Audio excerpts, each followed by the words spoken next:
അസ്സലാമലൈക്കും ഫ്രണ്ട്സ്. ഇന്നത്തെ വീഡിയോയിൽ ഞാൻ രാവിലെ തൊട്ട് ഉച്ചവരെയുള്ള കാര്യങ്ങളാണ് കാണിക്കുന്നത്. എൻ്റെ അടുത്ത് കുറച്ച് പേരൊക്കെ ഇൻസ്റ്റഗ്രാം ഐ ഡി ചോദിച്ചായിരുന്നു. അപ്പോൾ ഞാൻ വിചാരിച്ചു യൂട്യൂബിൻ്റെ നെയിമിൽ തന്നെ ഒരു ഇൻസ്റ്റഗ്രാം ഐ ഡി തുടങ്ങാമെന്ന്. ഞാൻ സ്ക്രീനിൽ കൊടുക്കാം ഐ ഡി.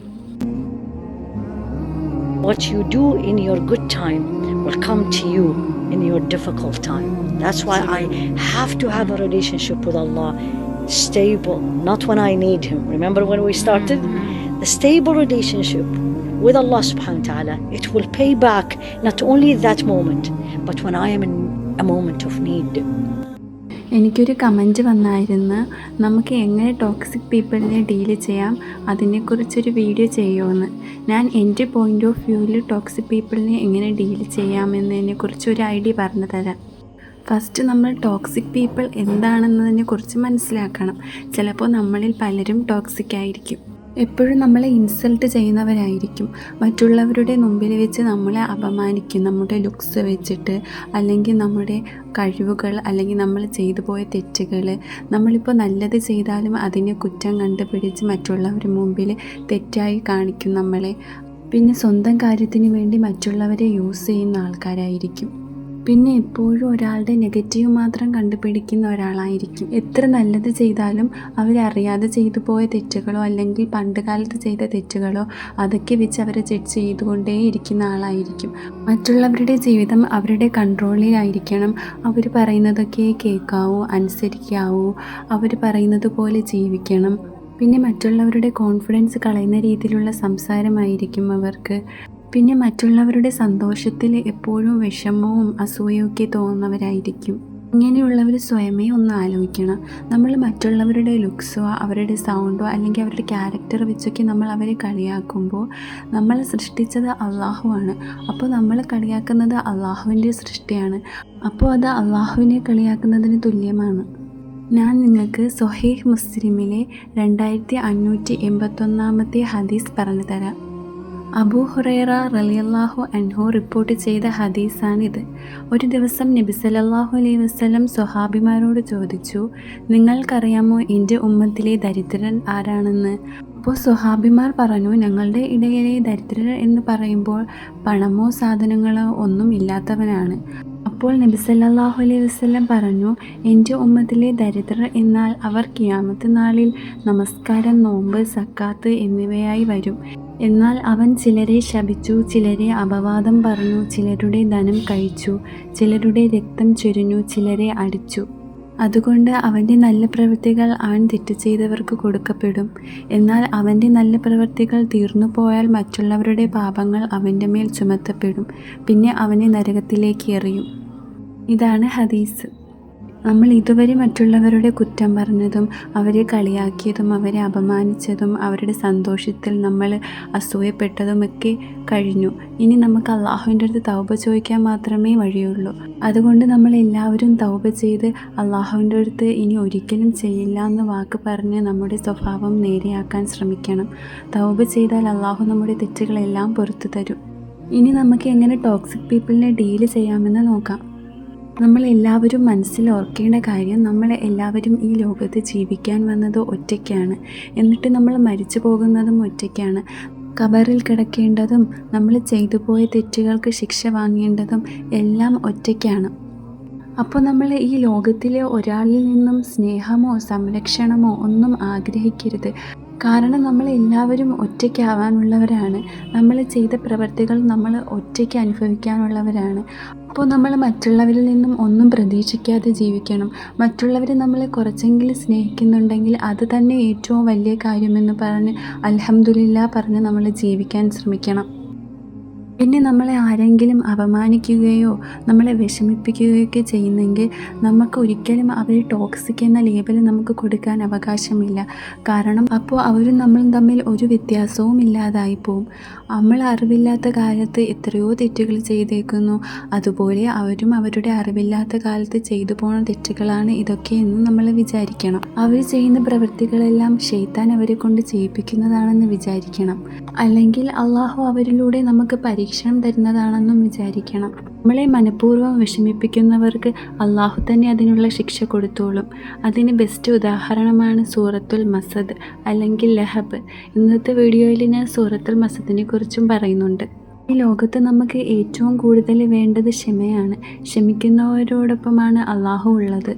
സൂറത്തുൽ ബഖറയിലെ യാ അയ്യുഹല്ലദീന ആമനൂ സ്തഈനൂ ബിസ്സബ്രി വസ്സലാത്തി ഇന്നല്ലാഹ മഅസ്സാബിരീൻ എന്ന 153-ാമത്തെ ആയത്തിൽ അള്ളാഹു പറയുന്നുണ്ട്, സത്യവിശ്വാസികളെ, നിങ്ങൾ ക്ഷമയിലൂടെയും നിസ്കാരത്തിലൂടെയും അള്ളാഹുവിനോട് സഹായം തേടുക.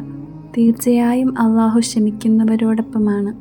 നമ്മളെല്ലാവരും ഇനിയെങ്കിലും ചെയ്തു പോയ തെറ്റുകൾക്ക് അള്ളാഹുവിൻ്റെ അടുത്ത് മാപ്പ് ചോദിച്ച് തൗബ ചെയ്ത് ഇനി ഒരിക്കലും ആവർത്തിക്കില്ല എന്ന് പറഞ്ഞ് നല്ല മനുഷ്യനാവാൻ ശ്രമിക്കണം. നമ്മൾ ഈ ലോകത്ത് എത്ര നാൾ ജീവിക്കുമെന്ന് നമുക്ക് അറിയത്തില്ല. നമ്മുടെ മുമ്പിലുള്ള ഓരോ സെക്കൻഡും നമുക്ക് ഓരോ അവസരങ്ങളാണ്.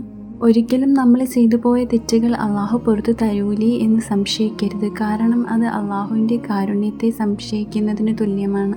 സൂറ അസ്-സുമറിലെ കുൽ യാ ഇബാദിയല്ലദീന അസ്റഫൂ അലാ അൻഫുസിഹിം ലാ തഖ്നതു മിൻ റഹ്മത്തില്ലാഹി ഇന്നല്ലാഹ യഗ്ഫിറുദ് ദുനൂബ ജമീഅൻ ഇന്നഹു ഹുവൽ ഗഫൂറുർ റഹീം എന്ന 53-ാമത്തെ ആയത്തിൽ അള്ളാഹു പറയുന്നുണ്ട്, സ്വന്തം ആത്മാക്കളോട് അതിക്രമം പ്രവർത്തിച്ചു പോയ എൻ്റെ ദാസന്മാരെ, അള്ളാഹുവിൻ്റെ കാരുണ്യത്തെപ്പറ്റി നിങ്ങൾ ഒരിക്കലും നിരാശപ്പെടരുത്. തീർച്ചയായും അള്ളാഹു പാവങ്ങളെല്ലാം പൊറുക്കുന്നതാണ്.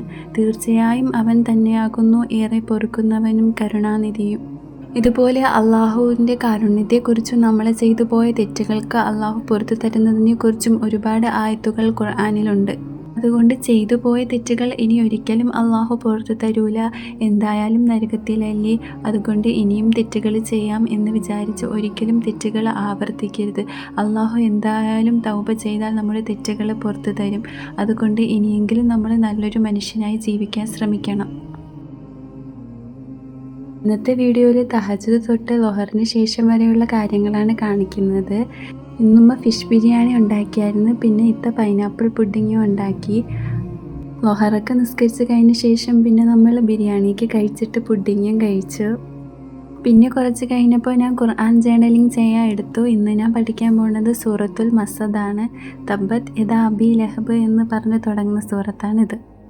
സൂറത്തുൽ മസദിന് അൽ ലഹബ് എന്ന പേരുമുണ്ട്. ഇത് ഖുർആനിലെ 111-ാമത്തെ സൂറത്താണ്. 5 ആയത്തുള്ള ഈ സൂറത്ത് മക്കയിലാണ് അവതരിക്കപ്പെട്ടത്. സൂറത്ത് അബൂ ലഹബിനെ കുറിച്ചുള്ളതാണ്. അബൂ ലഹബിൻ്റെ യഥാർത്ഥ പേര് അബ്ദുൽ ഉസ്സ ഇബ്നു അബ്ദുൽ മുത്തലിബാണ്. നബി സല്ലല്ലാഹു അലൈഹി വസല്ലമയുടെ വാപ്പയായ അബ്ദുള്ള ഇബ്നു അബ്ദുൽ മുത്തലിബിൻ്റെ സഹോദരനാണ് അബൂ ലഹബ്. അബൂ ലഹബിൻ്റെ ഭാര്യയുടെ പേര് ഉമ്മു ജമീൽ എന്നാണ്. ഈ സൂറത്തുൽ മസദ് അബൂ ലഹബിനെയും അബൂ ലഹബിൻ്റെ ഭാര്യയായ ഉമ്മു ജമീലിനെയും കുറിച്ച് പറയുന്നതാണ്. അബൂ ലഹബും ഉമ്മു ജമീലും ഇസ്ലാമിൻ്റെ വളരെയധികം ശത്രുവായിരുന്നു. ഇവർ രണ്ടുപേരും നബി സല്ലല്ലാഹു അലൈഹി വസല്ലമയെ ഒരുപാട് ഉപദ്രവിക്കുകയും കളിയാക്കുകയും ചെയ്യുമായിരുന്നു. ഈ സൂറത്ത് അബൂ ലഹബിനും അബൂ ലഹബിൻ്റെ ഭാര്യയായ ഉമ്മു ജമീലിനും അവരുടെ ഇസ്ലാമിൻ്റെയും നബി സല്ലല്ലാഹു അലൈഹി വസല്ലമയുടെ മേലിലുള്ള കളിയാക്കലിൻ്റെയും പരിഹാസത്തിൻ്റെയും നീരസത്തിൻ്റെയും മറുപടിയായിട്ടാണ് അള്ളാഹു ഇറക്കിയത്.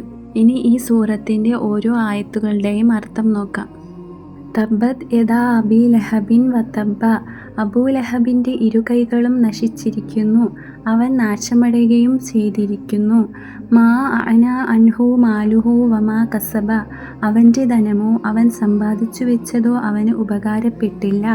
സയസ്ലാ നാറൻ ദാത്ത ലഹബിൻ, തീജാലകളുള്ള നരകാഗ്നിയിൽ അവൻ പ്രവേശിക്കുന്നതാണ്. വമ്രഅത്തുഹു ഹമ്മാലത്തൽ ഹതബി, അഗ്നിക്കായി ഇന്ധനം ചുമക്കുന്നവളായ അവൻ്റെ ഭാര്യയെയും. ഫീ ജീദിഹ ഹബുലുൻ മിൻ മസദിൻ, അവളുടെ കഴുത്തിൽ ഈന്തപ്പന നാരുകൊണ്ടുള്ള ഒരു കയറുണ്ടായിരിക്കും. ഈ സൂറത്തിനെ പറ്റി ഹദീസിൽ പറയുന്നത് നോക്കാം. സ്വഹീഹ് അൽ ബുഖാരിയിലെ ഹദീസ് 4971 ഇബ്നു അബ്ബാസ് റളിയല്ലാഹു അൻഹു പറയുന്നു, നബി സല്ലല്ലാഹു അലൈഹി വസല്ലം സഫാ പർവ്വതത്തിൻ്റെ മുകളിൽ വെച്ച് ബന്ധുക്കൾക്കെല്ലാം അള്ളാഹുവിൻ്റെ ശിക്ഷയെക്കുറിച്ച് മുന്നറിയിപ്പ് നൽകിയപ്പോൾ അബൂ ലഹബ് പരിഹസിക്കുകയും ഇതിനാണോ ഞങ്ങളെയെല്ലാം വിളിച്ചു കൂട്ടിയതെന്ന് ചോദിക്കുകയും നബി സല്ലല്ലാഹു അലൈഹി വസല്ലമയെ നശിക്കട്ടെ എന്ന് ശപിക്കുകയും ചെയ്തു. അതിനുശേഷമാണ് സൂറത്തുൽ മസദ് അവതരിക്കപ്പെട്ടതെന്ന് ഈ ഹദീസിലൂടെ വ്യക്തമാവുന്നുണ്ട്. ഈ സൂറത്ത് കൊണ്ട് നമുക്ക് നമ്മുടെ ജീവിതത്തിൽ എന്തെല്ലാം തീരുമാനങ്ങൾ എടുക്കാമെന്ന് നോക്കാം. നബി സല്ലല്ലാഹു അലൈഹി വസല്ലം നമ്മളെ പഠിപ്പിച്ചതായ കാര്യങ്ങൾ നമ്മൾ പിൻപറ്റുകയും ബഹുമാനിക്കുകയും ചെയ്യുമെന്ന് തീരുമാനിക്കണം. നമ്മൾ ഒരിക്കലും മറ്റുള്ളവർക്ക് ഒരു തരത്തിലും ദോഷം വരുത്തില്ലെന്നും തീരുമാനിക്കണം. എപ്പോഴും നമ്മൾ അള്ളാഹുവിൻ്റെ വിധിക്ക് മുൻഗണന കൊടുക്കുകയും അള്ളാഹുവിൻ്റെ വിധിയിൽ വിശ്വസിക്കുകയും ചെയ്യണം. നമ്മൾ എല്ലാ ദിവസവും നമ്മൾ ചെയ്ത പ്രവൃത്തികൾ വിലയിരുത്തി എന്തൊക്കെ തെറ്റുകൾ നമുക്ക് പറ്റി അതിനെല്ലാം നമ്മൾ തിരുത്താൻ ശ്രമിക്കുകയും തൗബ ചെയ്യുകയും വേണം.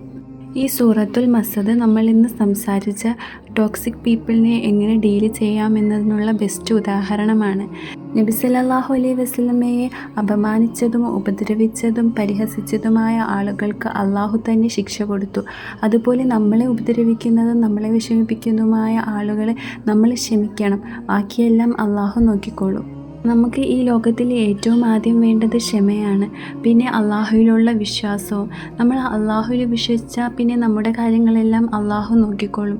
നമ്മളെ പരിഹസിക്കുന്നവരും നമ്മളെ വിഷമിപ്പിക്കുന്നതുമായ ആൾക്കാർക്ക് അള്ളാഹു തന്നെ കൊടുക്കും, നമ്മൾ പറയാതെ തന്നെ. ഇന്നത്തെ വീഡിയോ ഇത്രയേ ഉള്ളൂ. Thank you for watching.